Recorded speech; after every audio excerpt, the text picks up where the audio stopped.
ફેરવી દારૂનો નાશ કરાયો। રાજુલામાં પોલીસ દ્વારા દારૂનો નાશ કરાયો હતો। રાજુલા શહેરના જૂના કડિયાળી રોડ ઉપર આવેલ ડુંગરાળ વિસ્તારમાં દારૂના જથ્થાનો નાશ કરવામાં આવ્યો હતો, જેમાં રાજુલા, જાફરાબાદ મરીન, નાગેશ્રી અને પીપાવાવ મરીન પોલીસ સ્ટેશનના એમ 4 પોલીસ સ્ટેશનના પકડાયેલ વિદેશી દારૂની અલગ અલગ બ્રાન્ડના વિદેશી દારૂના જથ્થાઓ ઉપર બુલડોઝર ફેરવવામાં આવ્યું હતું।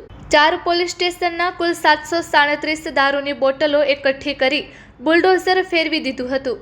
રૂપિયા 3,44,988ની કિંમતના દારૂનો પોલીસે નાશ કર્યો હતો। આ તકે એએસપી જયવીર ગઢવી, પ્રાંત અધિકારી પીઆઈ, પીએસઆઈ તેમજ પોલીસ સ્ટાફ સહિત નગરપાલિકા ટીમ ઉપસ્થિત રહી હતી। Report by Sarfaraz Khokhar, Amreli.